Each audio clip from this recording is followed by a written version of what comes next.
know, it's kind of wild how much we obsess over different generations in society. We break down the boomers in one breath, chase after the millennials in the next, and treat Gen Z like it's some kind of brand new mystery. But right in the middle, there's this whole cohort that keeps getting glossed over. Generation X, born roughly between 1965 and 1980. They're the older co-workers who never gripe, the parents who sometimes seem a little distant, the people who helped build the digital world but never film themselves sipping coffee. And here's the part nobody talks about.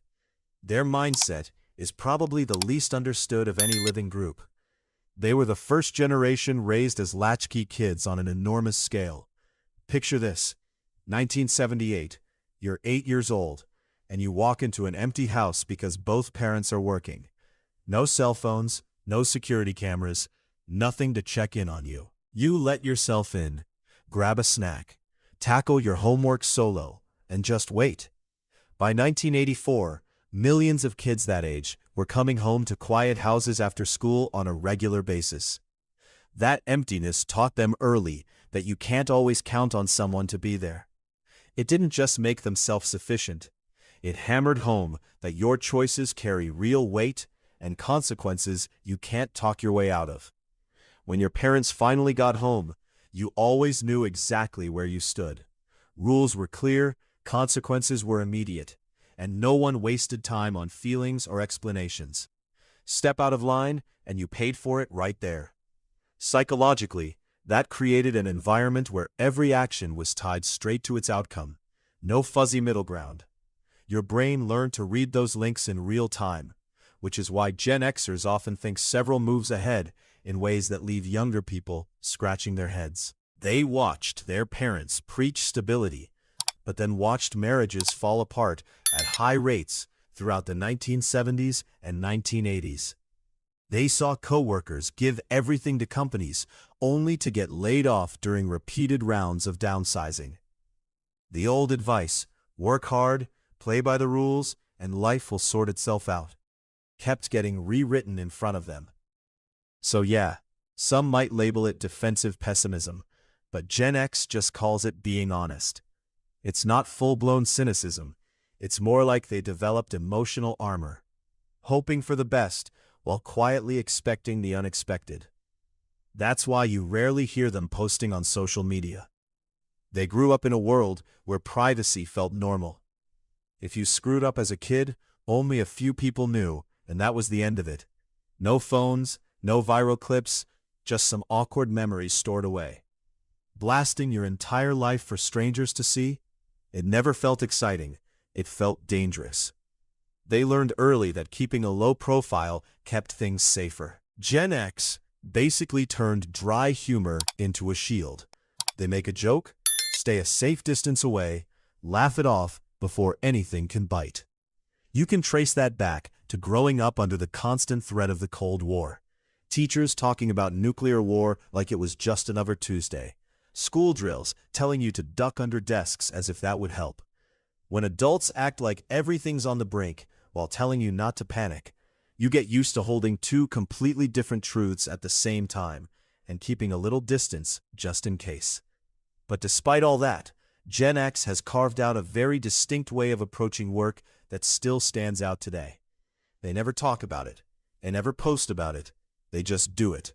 Their work ethic started in jobs that feel almost old school now, delivering papers before dawn, stocking shelves, ringing up customers at fast food counters where you had to do basic math in your head when the machines failed. These weren't career boosters. They were raw lessons in adult responsibility. A 12-year-old being trusted with delivering news to an entire neighborhood. They saw their parents' generation get hammered by corporate changes, so they stopped believing in blind company loyalty, but they stay fiercely loyal to their own skill and reliability. They can't control whether they'll get laid off, but they can make sure they're the most capable person in the room when that happens. There's a strange contradiction at the heart of Gen X psychology. They're the most independent generation and the most quietly collaborative at the same time. They'll never ask for help. They've been figuring everything out alone since they were 8. But if you need help, They show up without fanfare and without a single post about it. That comes from building tight bonds with friends out of pure necessity when parents were gone. And their view of authority is complicated. They respect real competence, not job titles. Earn your spot through skill, and they'll follow you anywhere. Slip up on the actual work, and they have zero patience.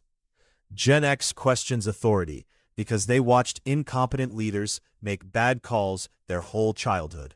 Watergate, the Iran-Contra mess, the stalled AIDS response, and the repeated economic shocks that hit harder than their parents' generation ever experienced. The youngest Gen Xers stepped straight into college right as the dot-com bubble burst.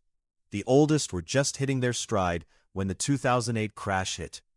They've been economically tested repeatedly, which is why they tend to run multiple income sources, not because they're naturally ambitious, but because they've learned nothing lasts forever.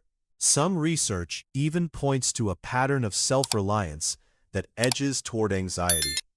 Gen Xers are incredibly strong in crises, but that strength often comes from a reluctance to depend on others. They report lower rates of asking for social support during tough times, not because they don't have people they could call, but because asking feels like defeat. This self-reliance shaped how they learned. Before the internet, information carried real weight. Gen Xers spent hours in libraries digging through card catalogs for one book that might have the answer. It cost time and effort, so the knowledge stuck deeper. They also built mechanical intuition the old-fashioned way, fixing a bike chain or a flickering TV by hand, getting grease on their fingers and figuring it out. They believed that with enough patience and a screwdriver, you could master the physical world. Now they're watching their kids grow up in a totally different setup. Constant supervision, helicopter parents, and social media documenting every moment. They gave their children the attention they never had. Sometimes they wonder if they've made them too soft, too dependent, too visible, because in a Gen X worldview, being visible usually means being vulnerable. The truth is, Generation X might be the last generation that fully knows what it means to be alone with your own thoughts, to sit with boredom, to solve problems without Googling the answer. They're not better than the others, just different, forged by a unique stretch of history when the old world was fading and the new one wasn't quite here yet. They're the bridge generation, and bridges rarely get the spotlight. They're just there, holding things together, expecting nothing in return. And maybe that's the most Gen X thing of all, not caring whether anyone notices. If this resonated with you, hit subscribe. I'd really appreciate it.